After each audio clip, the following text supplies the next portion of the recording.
Well, hello and welcome. I'm so glad you decided to join us today. Today, we are doing an episode of Intersection, of course, but a bit different. We're actually hosted today at Face Strong today, and I'm so excited about that opportunity. And also there's a video component of today's episode, and that's just super cool. So I am really excited to sit down with my guest today. Today, we're having a great conversation, I'm anticipating, with Phil Callaway. So welcome, Phil. Thank you, Rose. Great to be with you. It's really good to have you here. It's really good to have you here because I've had opportunity to hear your voice. I have read some of your I haven't read all 25 of your books, but I have read some. and then also listening to your Laugh Again program. And so I have a bit of that kind of starstruck, like, oh, I'm meeting him in person, which is just super cool. So I just want to say thank you so much for being willing and carving out some time to sit down and have this conversation. Great to be with you. I'm way better looking in real life. Rose, I had somebody come to me and say, I listen to you every day on Laugh Again. Really? And he said, I had this image of you in my mind. And then he paused and he said, I prefer that image. That's what he said. So after I wrestled him to the turf and pinned him, no. It was all good. I laughed. Yeah, and he laughed. Yeah, you know what? As I met you the very first time, I was struck by how very fit of an individual you are. Because I think you don't do yourself enough credit. You sometimes talk about, oh, I'm aging and there's a sag here and a wrinkle here. But I saw your Fitbit on your wrist. Oh, yes. Oh, good grief. Did you see that? And I have heard you talk about your interest in sports. Yeah. So I think you're probably very active, and that must be part of how you spend some of your time. Is that right? Yeah, I do. I love sports. I can still throw a football, believe it or not, and play hockey and skate. And I'm 56. My wife said to me, I said, I don't look 56. She said, no, but you used to. She said, which keeps me humble. But my mother showed me how to exercise. But you have to be careful with exercise. She started walking a mile a day when she was 68, and she's 85 now. We don't know where she is. But no, I'm kidding. I said that in Hong Kong. I was speaking, and a lady came up to me, and she said, did you find your mother yet? I said, yes, we did.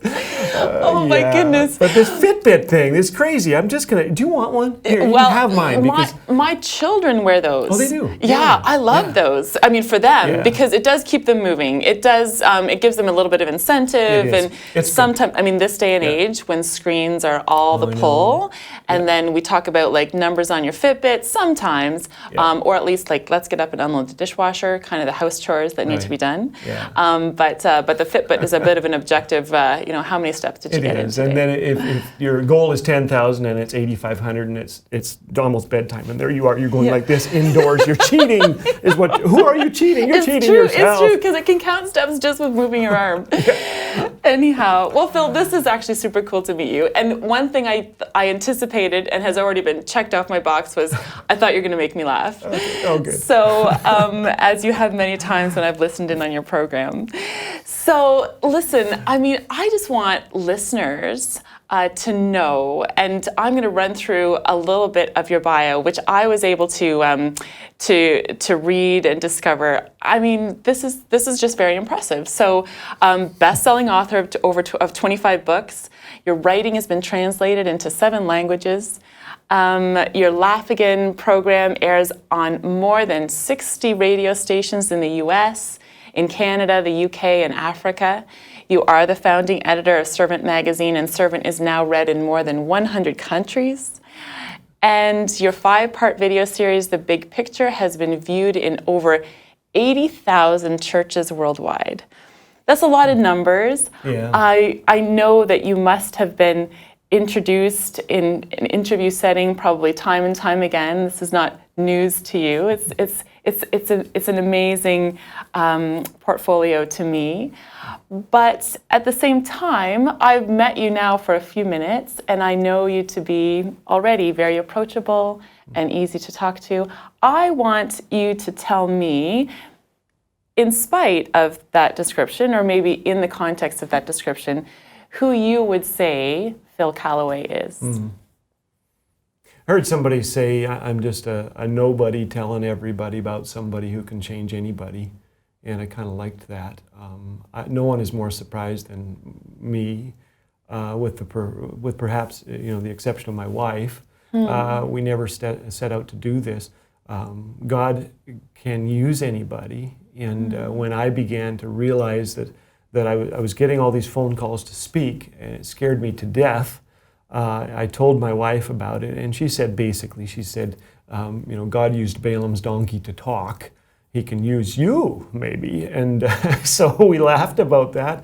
And sometimes when certain things happen, we say, yeah, Balaam's donkey. Oh my goodness. And it's not, it's sort of self-deprecating, I think, in some ways. It keeps you real. But you also realize that God has really always, as you look through Scripture, used the most underqualified people to do His work. And I think it's because we know we can't do it without Him, and when good things happen, we know exactly who gets the credit. Because you look at it, Moses stuttered, and Sarah laughed, and Jacob wrestled, and Abraham lied. Rahab was a prostitute. David liked rooftops. The list goes on and on. Jeremiah was depressed. Peter was afraid of death. And then you can add your name to that list and say, I guess God can use me too. Really? And He does that. He's that good. So you put yourself in a list of having a hesitancy or maybe a struggle, and yet God has chosen to use you in an amazing way. Yeah, and I think, Rose, you're right, because I think all of us find ourselves somewhere on that list, whether it's so many Laugh Again listeners that contact me who are battling deep depression. Yeah. And I think, the amazing thing as I look back is that I really got into this to cheer my mother up. I was a 4-year-old kid, I'm told, when I would go into my mother's bedroom. She was sick. That's all we were told. She was sick. Okay. What she was deeply depressed, and they didn't really talk about it. But I would start to make her laugh, and when I did, she cheered up, she stood up, she went and she made breakfast, so that was my first paying gig, I guess. But through the years, I've always had, I had this real close relationship with Mom, who's gone now. But realizing the power of humor to cheer someone up, that's what we're trying to do. And obviously, in the cheering up, we point them somewhere that's so much bigger than us. The startling thing, you mentioned the numbers, suddenly they tell me the other day that we're on about 500 stations. So it's crazy. That's 400 in the US, and about 100 in Canada, and then all overseas. And I just think, well, why is that? And I think it is because people are very hungry for hope and hungry to really be able to choose joy. Give me a reason to choose joy. I think that's what we're saying in our culture now. And we've never really, I don't think, been at a time in my lifetime when I think we need more of it. And we need some laughter too. Wow. Phil, I wanted to ask you how you got started in the comedy business and how it was that you came to be very natural at incorporating humor into like really cool Bible-based life lessons. And so you tell us that it was when you were young and at home and your mom was battling with depression and you discovered that your ability to make a joke or make her smile was really a helpful thing. Yeah, and I think, Rose, it's important that I say, God gets a hold of all of us in different ways, and I think He finds the vessels empty enough to fill them and to use them. Because I was actually kind of a foul-mouthed kid. My parents didn't really know that. I learned to swear in 4th grade. And would really kind of, I realized the shock value of this, I mean, you have shared in some of your episodes how a bit of a rabble-rouser you've been. It wasn't too long ago I listened to the episode where you'd been accused of setting your school on fire. Yes, oh yes. Yeah, well, actually it was worse. It was the church. We had, a friend and I, and we were called in, and we didn't. At school, you were called in at school. You're to right. be accused, and you were being accused it was a of Sunday setting night the church on fire. Yeah, it was just a cold Sunday night. All the exhaust fumes in the parking lot were going up. Right. And we were walking backwards into this east wind and looking up, Steve and I, my friend, and he said, take a last look before the church burns down. And this guy heard us. Yes. And someone tried to light it that night on Yes. fire. Yes. And a security guard found the flames and put them out. Yes. But then this got around, and this guy said, I heard two guys talking about this. So that's how that happened, and we spent most of the morning convincing this guy. We were in 6th grade. Trust me, I don't know where I knew where we would find matches. We could, right? But no, we didn't do it. So I would.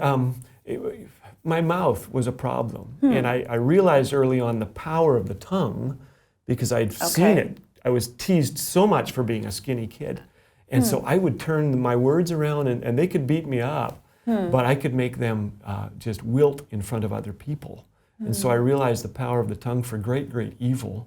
And then as time went on and God got a hold of me, I started to realize that it's a tree of life. It can bear fruit that is amazing.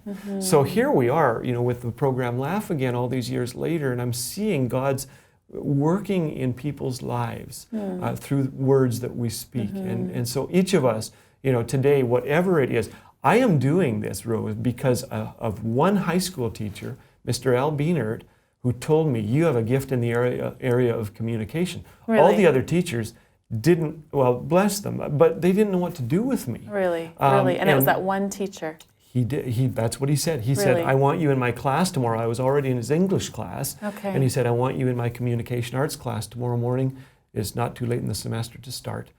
You make people laugh, I can help you do better. And that changed, you hear that word, or that phrase, it changed my life. It did change my life. I wouldn't be doing, I don't think, what I'm doing now without one man's encouragement. So each of us watching, each of us listening, has the power today to shape someone for good or for evil. And I have seen kids forever changed for evil by a school teacher who said, you will never amount to anything. I've had them sit in my office crying 30 years later. So I get to speak to thousands of public school teachers and encourage them. You have great power for evil or for great, great good. Definitely. And we all do. So how did you go from being a kid who needed some redirection and a teacher looking to encourage you and make that big difference to making a big difference? Tell me a little bit about your spiritual life journey. I was thinking the other day, I'm speaking at an event for Prison Fellowship pretty quick here, and Chuck Colson's book, Born Again, was a big deal for me. There were a number of books like that my mother would leave around my room or somewhere, and I would see them and think, what's that? I don't know. And that was one of those books I picked up, and I began to read of life change, and I knew I really hungered for that. I wasn't a horrible kid. I don't want to build that up. I was kind of lost a little bit. And I really believed there was a God, but I thought he wanted me miserable.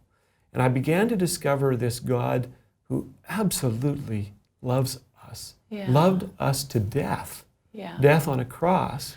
And I thought, wow, okay, okay. What do I do about that? Were you in a church-going family? Yeah, I was in a church-going family, amazing Christian parents. Okay, so you got exposed to Christian teaching, and this was a Bible reading, and Scripture was part of your rhythm of your life. Yeah, my dad, he grew up in Elora, Ontario. Dad was part Scotch and part ginger ale, I tell people. It was, but God got a hold of him. And as a result of his children as well. So I started actually writing articles, humorous. I didn't know what else to do but to write humor. And Ramona, my wife, said to me, I had been asked to do this. She just said, write stories, tell us there's hope. And I said, at the time I said, but I'm no Dr. Dobson. And she said, I know he has money, she said. And so I started to write stories. And down in Eugene, Oregon, an editor took out president of Harvest House Publishers, Bob Hawkins Jr., for lunch. He years later told me, he said, I sat there, she read this story to me, and I just sat there and I couldn't finish eating. I was laughing too hard. He said, so I asked her, would he write a book? And so my first book came out way back in the last century in 1993.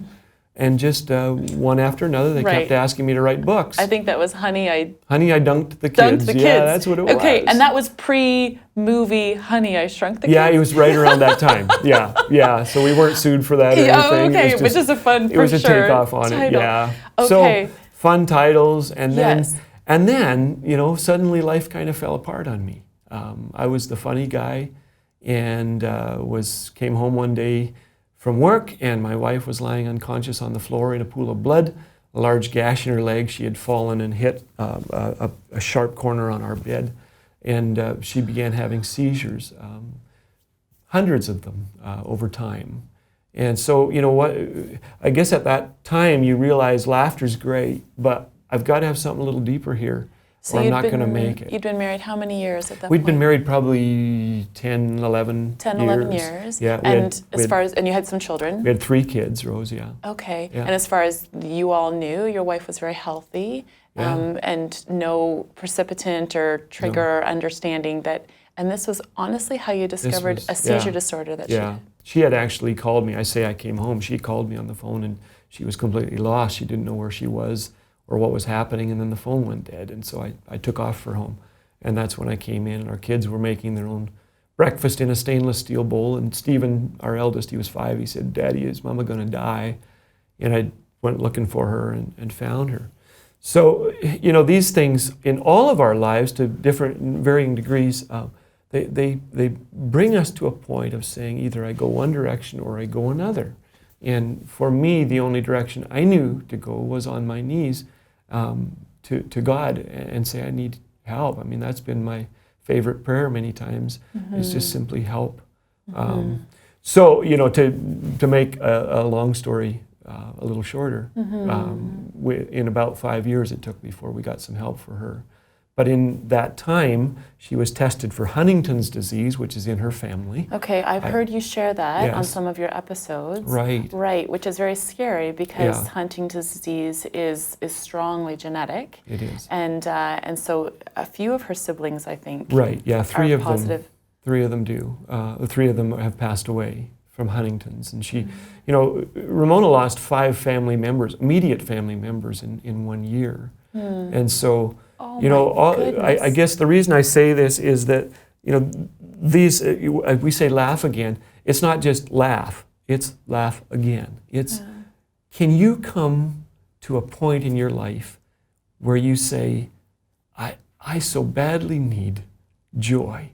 I will often have people say to me, I haven't laughed in, and then they'll fill in the blank, 3 years. I've had one say 5 years. I haven't laughed in 6 months. And I'll always say, well, so what happened? What happened 6 months ago? And they'll tell me the worst event of their life and how badly they need to laugh again. And so that's really what we're trying to do. The scripture part of it, it's never an add-on. It's the biggest part of it. It's something that I desperately want to tell them about because I couldn't be where I am if it weren't for God's word, if it weren't for the truth and the prodding and the nurturing. And so anyway, that's a little bit of my story. Phil, I can really appreciate, I mean, hearing you speak so honestly about these challenges.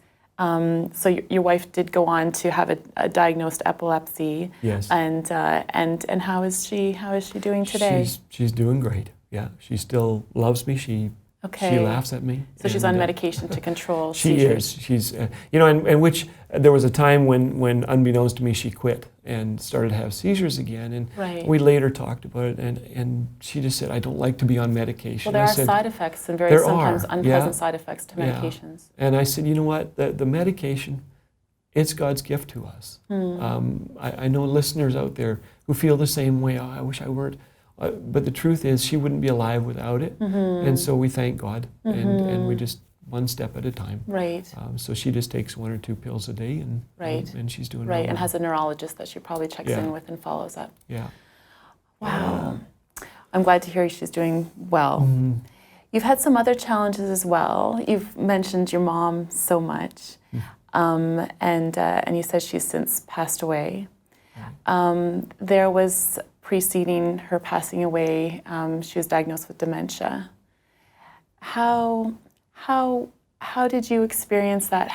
Where did you find the strength? I think already having heard you describe your relationship with your mom as a young boy, that obviously there's a beautiful closeness, and this would be very, very significant that even when your mom was alive, she started to slip away, and you were called in and on to be the helper, to be guardian, to be parent almost to your mom. I've heard you talk about this in your episodes. Where did you find the strength to go and endure through those days, months? Yeah, that's a good question. I don't want it to sound trite. The truth is, I didn't know where sometimes. I mean, Mom and Dad both lived with us for 5 years, and during that time, the Alzheimer's and dementia started to come on. And we had 3 teenagers at the time, so it was like living on a NASCAR track. It was noisy. It was chaotic, and there we were in the middle of it, right? So what do you do? Where do you go? When I was little, I told my mom one day, I said, I don't know how old I was, and I just said, Mom, I want to grow up and be a comedian. And she said, well, you can't do both. And and she was that kind of a woman. She actually wrote a number of books herself. She's very sharp wit, warm. You would have absolutely loved her, Rose, and she would have loved you. She just was that way. I had 4 different best-selling authors write me when my mom passed away and tell me what. One said, who just had her latest book made into a movie, just told me, I would never have written a paragraph without your mother's encouragement. So that's the kind of lady she was. And suddenly, in the midst of this lady that you've bounced every chapter of your books off of, who has given you feedback and given you nurturing and love through the years, prayed for me. My goodness, a mom saw a Gap t-shirt coming. She knew what it stood for. God answers prayer, and she just prayed. And there she was dealing with dementia and accusing me of stealing her money and different things. And so you've got to have a sense of humor in this. It'll sound very strange to people who haven't been through this, but if you don't laugh, you are going to die. And you also have sometimes little yelling matches in your car with God. We call that prayer at our house. And you also come to the point of realizing that I can't understand everything. And that's okay. What I do know is that Mom and Dad are now with him. Somebody said, I'm sorry you lost your parents. And I said, thank you so much, but how could I ever say I lost them? Because I know exactly where they are. They have this deep and abiding faith in Jesus Christ that had just, it had changed them and their families so drastically that it's hard for me, in retrospect, to not have a great appreciation for what God can do in the life of those who come to Him and trust Him. So I'm not sure that's a very good answer, Rose. It's just I don't want it to sound like, oh well, we just prayed all the time and we were fine. We weren't very fine. It's a struggle, and yet you start to realize that heaven is a big deal increasingly now, as I have so many there who love the Lord. C.S. Lewis said something like, it's since Christians have ceased to think of the next world that we've become so ineffective in this one. And I think he's so right, because the more we think of heaven, we don't become so heavenly minded we're of earthly good. It's the opposite. We want to do more in this world when we know what's coming. We want to take people with us. We want to love people. We want to do what Christ did. And so those are some of the lessons my parents taught me, I suppose. You know what I've appreciated so much, Phil, is listening to your humor and the Bible lessons that are so deeply embedded in your humor, and your also vulnerable sharing of where you were ever at, in the anecdotes that you shared. But as much wisdom as I have received from your teaching and listening in on your show, you've also been very honest about what you often refer to as your favorite prayer. And you'd referenced that earlier, your favorite prayer being help, help God. Yeah. And I can see that you applied and spoke to God that way in many of your challenges. And I really appreciate that, because I think that, many people that are as successful as you have been with your writing and your speaking, it would be easy to live it out in such a way that I've arrived, I've got this figured out, I've even studied scripture and seen how it applies, and I've incorporated that into my writing. But at the same time, you've been very honest with us about a pretty tender relationship with God. How have you continued to stay grounded that way? I think having real good friends is a big deal. Okay. And not that many of them. I think I've said that I've caught my limit in friends. I've been so blessed by so many through the years, but as you know, these all change, and there are struggles sometimes. Yes. And yet to have a few guys that are able to say, Callaway, you're full of it right now. That's a really good thing. Really? It is. It just really? is. Like they just push back. They're real with you. But they really care about me. Right. They really care. And you know, I realized years ago that I don't need to be doing what I'm doing alone. I need people in my life. I need to travel with others. So as you and I talked about before this interview, Ramona is with me on this trip. And I just seldom leave home without her. And when I do, I take one of my kids. They're all grown now. They've started to say, take the grandkids. Okay. I take them permanently. How many grandchildren do you have, We Phil? have 6. Okay. Good grief. And what are their ages? I can't believe they are, I don't even know. They're all under 3. They're all under 3? Yeah. Okay. Yeah, so it's a wild they're all time. tiny. We had 3 kids in 3 years, so it serves us right. Exactly. So your children are at the same stage of life. Yeah. Okay. And kids have a way of grounding you. Yes. Grandkids. I mean, grandkids, they would know what I'm all about now. Yeah. And it's good. I hope just to be, my one calls me Bumpa. And it's kind of cool. Yeah. And so, we're just fellow pilgrims. I meet people. I love meeting people and being with people, like I will be tonight and tomorrow, speaking and just to hear people's hurt and their joy, and we're in this together. We're on a fallen planet, and we're stumbling heavenward. And so if I can have some small part in helping people, then I'm thrilled. And so the success of Laugh Again is really, I mean, it's a tribute to God, number one. It's a tribute to people, to visionaries in my life who say, Callaway, we can do this. And I'm thinking, really? No, that scares me to death. And they do a lot of the groundwork, and I write and I speak, and God uses it. He uses donkeys. So Phil, am I actually to take you seriously when I've heard you say this now a couple of times in our conversation so far? Scares me to death. You were saying earlier that you were reluctant to speak publicly the first time you were invited to.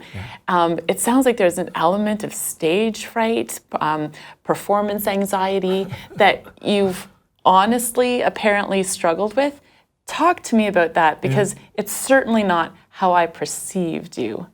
Well, the first time, Rose, I wrote or I spoke, I reluctantly agreed. In fact, the first time someone asked me to speak, these are the words that came out of my mouth on the phone. I said, no, I can't. And I thoroughly believed that, which is, I think, a deadly thing to do. We need to start saying, yes, I can. But with God's help, I can.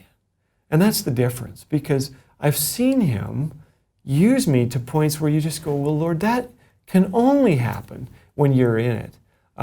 So, yeah, scared. Printed out every single word on sheets of paper. Well, it is nice to see you here tonight. Right. That's how scared I was.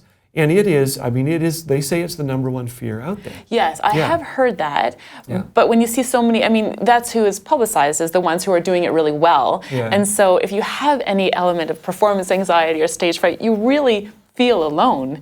Yeah, and then it's really good. It's encouraging, actually, to have people like yourselves speak up and say, actually, I dealt with that. But there must have been, I guess, practical steps as well as some divine intervention, leaning in and asking God to help you with this, because at some point God would have had laid this, I guess, on your heart that this was really going to be what you were going to do, even if it wasn't particularly comfortable. Right. So how did you go about getting to where now you must be a bit more comfortable? What was the journey there? The journey was, on a practical level, was practice. Preparation. Right? Right. And running from the building fast. No, I didn't do that. Never have. But and prayer. Wow, those were 3 P's. Did you hear that? Yeah. So yeah, and the prayers were interspersed in all of it. Right. But I think I don't know one significant speaker who doesn't deal with fear, who doesn't deal with sometimes a crippling. I have talked to guys who go backstage and heave their cookies. They are that frightened. And then go out in front of thousands of people. And God uses them. So, if listeners, if viewers are saying, I'm too scared, I could never do anything significant, get on your knees. Get on your knees, talk to God about it, and prepare. That may not be your thing. It may not happen that you're a speaker. That's fine. We need you. We need you to do what you're doing. We need faithful moms.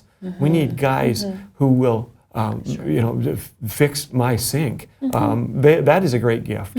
I can't do that. I'm horrible. So we need each other. I agree with you, and I just appreciate it. I actually appreciate it as a person-to-person conversation, because I've had that too. The performance anxiety, and I actually sought some advice, and it really was the practical experience. Just get some more experience, like exposure therapy. Continue to expose yourself to these opportunities. Prepare. Speak to other people who do it. Learn some tricks of the trade, but at the same time, because I do believe that God can be a source of indescribable strength in the midst of your little anxiety storm. I have also prayed, and I mean, sometimes it can be like this really cool delivery of like the nervousness is gone, and other times the nervousness stays, and it's just another opportunity to work in it and work past it and kind of chalk up another opportunity. Well, like that wasn't particularly comfortable, but I did it, and next time I'll have had one more previous experience to have, built on. So I appreciate that. Yeah, and frankly, what's the worst that can happen? You fall off the stage and maybe... I know, but in your mind at the time, you think, that is the worst. That's a bad outcome. And so... I had an amazing thing happen when I was speaking. I have had some, you can't believe, I have had people throw rocks at me. I've had... What? We could be here a while. Okay. But I had a little guy this tall walk straight up to me. There were 500 people. I was told there were 80 nationalities in the room. This little guy walks up as I'm starting to try to get the crowd going. And there he is. I can tell he's coming up, and he walks up to me. I don't know what he's got. I don't know what he's going to do. I don't know what he was told to do. He comes up and he puts his arms around me and he hugs me. Really? And I looked down at this little guy and I said, I put my arms around him. I said, this is the nicest thing that's ever happened to me on a stage. I found out later, this little guy, his family had just come from Syria. They're refugees. They can't speak English. But somehow he sensed something up there and he wanted a hug. And I thought, okay. So nothing prepares you in all the world for that. So we go with it, and we're gracious and thankful that God gave us the opportunity to do what we're doing, and pray that we don't blow it and that He's honored. And I guess that's the story of Laugh Again. I love that. I didn't want to make you tear up. I'm sorry about that. There I go. No. I just love that. And I love that you were able to embrace it in the moment. And thanks. Yeah, I don't know what he was dealing with at home, but wow. Phil, this is a question I have for someone who I think is, and I'll just say, an expert in humor. What do you think Jesus' sense of humor was like? I think it was absolutely winsome. I had a letter from a lady in California, and it was handwritten, and it just let me have it and said, Jesus never laughed. There is no record of Jesus laughing. Okay. Why are you doing this? And So I pray about these things when I get letters like that. My response was just, I don't know if you've ever been camping with 12 other men. If you don't laugh, you're in trouble. Hebrews, the scriptures are filled, Proverbs with being in a wife who's a constant dripping. We've been around people like that. Okay. Thank God it's not my wife. Yes, exactly. Spouses both can be a constant dripping. Men, absolutely. So and throughout, Jesus talks about washing the outside of the cup and but never the inside, right? Yes. And these kind of things. So and talking to the Pharisees, my goodness, I assure you, having been in Palestine, having been in Israel, those people were laughing. Those people were laughing, and people didn't want to be around Jesus because he was so sour. They wanted to be around a man who was the way, the truth, and the life, but he was life. He was life incarnate, and he was alive. And they must have laughed. I cannot wait to hear him tell stories in heaven. That's what he did. He told stories, and they would have howled with laughter. So I saw a beautiful painting of Jesus laughing, and I thought, I'd love to have enough money to buy that. I guess it's so cool.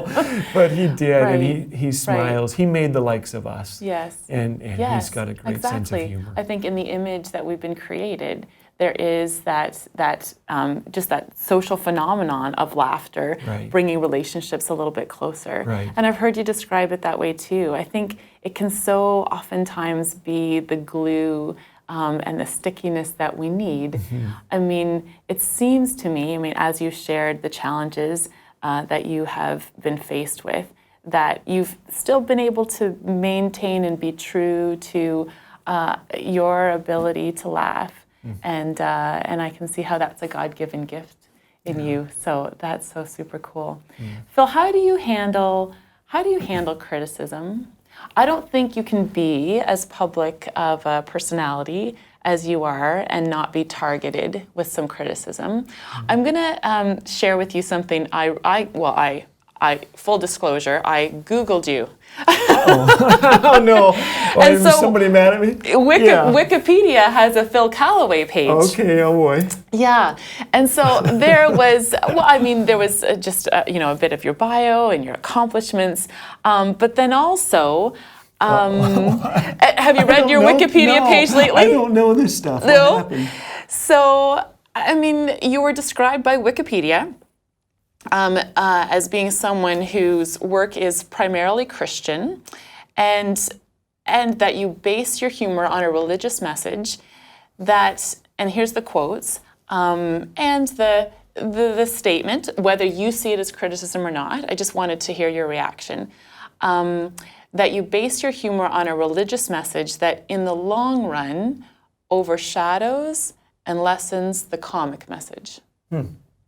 And so I think here you're being, viewed as a very successful comedian, and that you have been extremely accomplished in making thousands and tens of thousands of people laugh, and yet it's being highlighted there that you're an individual with a religious message, and that commentary puts it in a bit of a negative light. Yeah. I think that's fair enough. The designation of comedian was never mine. I never said I was a comedian. So people will actually, my booking agent, who is my son, he'll say, Dad, it's got comedian on the poster again. And I'll say, at times I'll say, that's okay. Okay. I use humor. Okay. I've tried stand-up comedy. For me, it's a little bit empty because, see, I wouldn't be alive if I just laughed all the time. My wife would have killed me years ago. No, but there came, as I mentioned to you, a time when I needed something deeper. When you realize that joy, you can laugh without joy, but you can't, you can laugh with no joy. Right. You can't have joy and not laugh. Right. And I think that's where we talk about Jesus. There was laughter. You can't separate those two. Right. But I think as far as criticism goes, you accept that and you say, you're my friend. Thank you. Because most people will point something out to you that you figure in the long run is going to be beneficial to you. However, with Laugh Again, we get a startling amount of comments from people who are upset with me. And I guess when it goes as widely as it has. Right. I had a single lady very upset because I told a joke about a single lady who passed away, and she designated, she specified that at her funeral there be no male pallbearers. They wouldn't take me out when I was alive.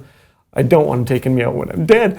Well, see, that's funny. Okay. I'm sorry, yes. That's funny. Yes, I have so many dear single friends. It honors her wishes. That was what she said. And you're basically saying what she said. I'm just reporting the facts. Yeah. She found it was a 3-page letter. She was very upset with me and ministers for making fun of single people. If I have ever in my life made fun of a single person, are you kidding me? You know, my children were for much of their lives, and our son was just married at 30. So, you know, no, I love single people. A little girl, oh, this was another one. I told a little girl, she was sitting on her grandpa's knee, and she looked up at him and said, Grandpa, make a noise like a frog. He said, why? She said, because Daddy said that when you croak, we can all go to Disneyland. And you know, and somebody just let me have it. It was. There's nothing funny about death. I'm sad you think there is, was one line from it. I thought, are you serious? Have you listened to my heart? Do you know how many funerals? You know, I've been to far more funerals than most people my age because of Huntington's and cancer and all these things that we deal with on the planet. I want to cheer people up, and sometimes we just need to laugh. We need to lighten up. You know, we used to sing, I've got the joy, joy, joy, joy down in my heart. Where? They would sing, where? And they had to keep asking because they couldn't find the joy. And I'm all for finding the joy. And this world is serious enough. You know, when I had 2 nights ago someone talking to me about losing his friend to cancer. And I just, you know, I just weep with them because we're on a planet where bad things happen to amazing people. So what are we going to do about it? Well, we're going to work on it together. We're going to find the joy. Yeah, I appreciate that. It did strike me that you do humor work in a world where bad things happen. And so I wonder if over the years, the natural disasters, I mean, 9/11, for example, I mean, these experiences in time that are collective and universal and dark, how have you navigated those seasons when you were simply working? I mean, you're a person that's experiencing life as we all know it, and when there are, I mean, we've just come through fierce hurricanes and Caribbean islands that are decimated, and the floods in Texas, and so of course, with media nowadays, we know the bad things that are happening in the Middle East, and so you live in that world. You do humor work. How? I know you have a life-sustaining message, so I'm not glossing over that in any way. But how do you navigate that in the different seasons of your work Good life? Question. Yeah, not always well, I suppose. We pray. You know, my wife and I are aware of these things. We do watch some news. We watch less news than we ever have. We read more. From good sources. Not that does not include Facebook when it comes to news. And we do what we can financially. We help. But we also realize that our circle of influence is fairly small as far as being able to help with certain things. So we'll do what we can. I want to care about things I can do things about, and so we really try to find what those are and make sure that we prayerfully do what we can. 9/11, these hurricanes, we're going down to the Caribbean pretty quickly. I don't know, they're just devastating. A friend of mine had roof torn off his right along the Florida coast, and yet in the midst of that, he came to Christ through one of my books and was telling me about this and just telling me that we experience such peace and such joy in the midst of it. So my desire is that more people would know about that peace than because we're all going to go through. The one promise we have, thankfully it's not the only one, but one of them that we have is in this world you will have trouble. It's going to get terrible. One of my titles is, laughing at learning to laugh when life stinks, because it does. Somebody said, well, life doesn't stink. I said, I'm sorry, it doesn't. It will for you one day. It will. It's God's promise. And yet he says, be of good cheer. I have overcome the world. So on our fridge, Romans 15:13, may the God of hope fill you with all joy and peace as you trust in him, so that you may overflow with hope by the power of the Holy Spirit. That's not a Band-Aid on our fridge. That's something you can hang your life on, because there's hope that in the end Christ conquered death, rose defeating it, and we can be with him forever. So in the midst of all that goes on, we can hang on. It's such a universal message, and as we were saying, bad things happen in the world universally, no matter what your faith perspective, right? We are all affected when a hurricane blows through, or there's flooding, or there's a terrorist attack, or there's war. I know that your work is very much known within Christian media ministry. I'm just wondering if you have ever felt moved or to spill over into another medium, such as speaking to people who don't exactly share your faith perspective. I think, and I love your work, but I think even in our conversations so far, we're making some assumptions that we're both on the same page. We're Christians, we're Jesus followers, and this is our worldview. And so I can see how your work just fits into that so well. And yet, as Jesus did himself, as Christians, we have a heart for those who don't know him. We need to respect people of other faiths and not judge when it comes to interacting with people who don't share our faith perspective. Where is your thinking on that? And has your work ever moved you in that type of a direction? Yeah, great question. One of my books is for kids. The U.S. Army has used 50,000 copies to give to military kids. So the title is Be Kind, Be Friendly, Be Thankful. And they told me you can't mention God when the publisher told me this in California. And I said, okay, let me see what I can do. So I loved doing that, and it's amazing how wide that has gone. I'm very grateful for a lot of secular, we would call them, speaking engagements. So about 1 out of 5, 1 out of 6 engagements that I take are secular in nature. So public school teachers, just spoke to public school bus drivers, and I'm just very careful. They didn't get me there to preach. I want them to be entertained. I want them to go away saying, I can make a difference in the lives of these children. I can. And so that's what I do with secular, with public school conferences. I've spoken to audiences as large as 5,000 public school teachers. So interestingly, at one of that event, I had spoken to this large auditorium, and then we went into a smaller group. 500 people wanted to hear, is there hope for crazy kids? That's what I told them. I'm going to tell you there's hope for crazy kids. And so you're putting yourself as an example?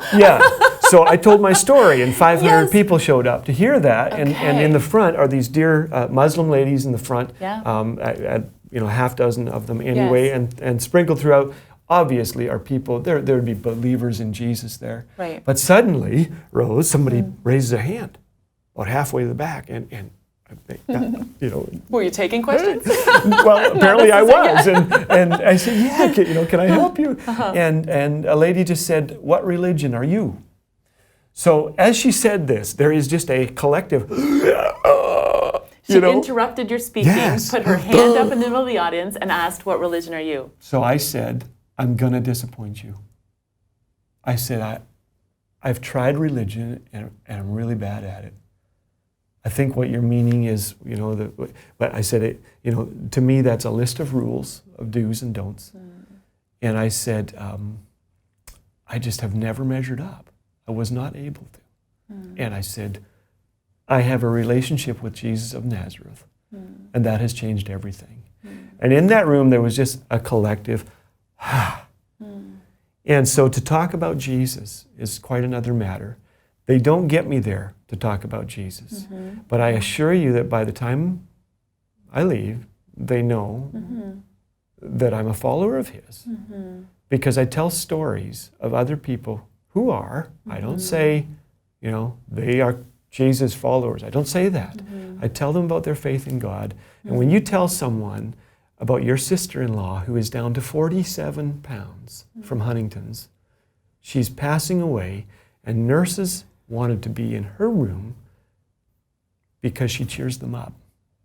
All the way along, ones dealing with depression have been cheered up by this girl. And Miriam, my sister-in-law, and she told the doctor who asked her, how can you have this kind of attitude facing death? She said, life is falling apart at the edges, but not at the core. Right at the core, I know I'm loved by God. I'm held in his arms. I'm promised the eternal joys of heaven. And I have a great fridge magnet. It says, Lord, if you can't make me thin, make my friends look fat. How can you not say, wow, when you hear that, right? So the responses when I speak to secular groups are wonderful, and I love them, and I'm so thankful for those opportunities. Phil, what are you most proud of in your work and your life to date? Yeah. What are you most proud of? Well, the spiritual answer is to say, we only have one boast, and that's in Christ, and it's absolutely true. I'm I'm most thankful for a 35-year marriage. Wow, it shouldn't have happened. I did so many things wrong, and she loved me, so she's been a picture of God's grace to me. And 3 children who love the Lord. Wow, I'm amazed and deeply grateful. Yeah. That's cool. That's cool.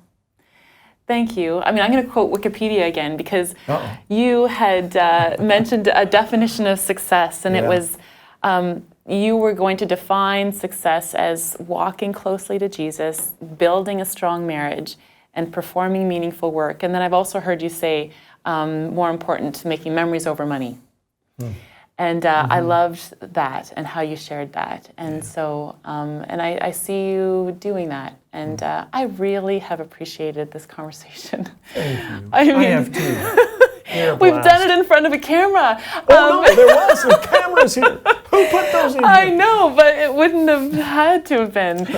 So because I've just really appreciated getting to ask you the questions I had prepared, and also just to hear your heart and your spontaneous answers, and to hear you, be very, very real and authentic with where you are, with your work and your life. And so God bless you. It's a big phrase. I mean it very sincerely. Very sincerely. Thank you. That God would bless you and Ramona, your children, those 6 little under 3 years old grandchildren, and your work. Your work, your life. Thank you. I love that. I love what we have in common. And I appreciate your work. So I'm just going to say thank you to everyone who's tuned in and listened in on our conversation. You can reach Phil and more about your work at your website, laughagain.ca. You can subscribe to Phil's podcast and get in touch with him on Twitter at laughagainca. You can also find me on iTunes. You can subscribe to the show called Intersection, where I interview one guest after another and talk about how their real life intersects with their faith.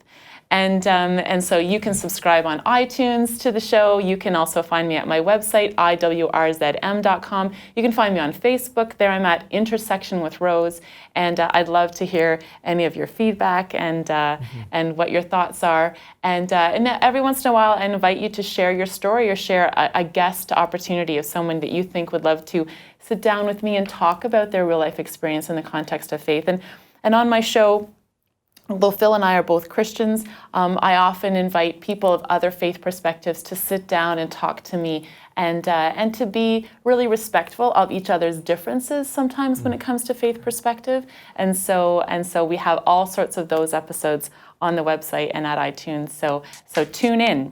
So we would love to hear your feedback or your questions, and so you can share your comments or send an email to hello@faithstrongtoday.com. And please share this episode with someone who you know would love to hear it. So I know that I really enjoyed the conversation. I do too. Thank you, Rose. Thank God you so bless much. I'm up to 23 steps on my Fitbit. Just sitting here. Yeah. So good. God bless Okay. you. Thank Great. you. Thanks, Phil.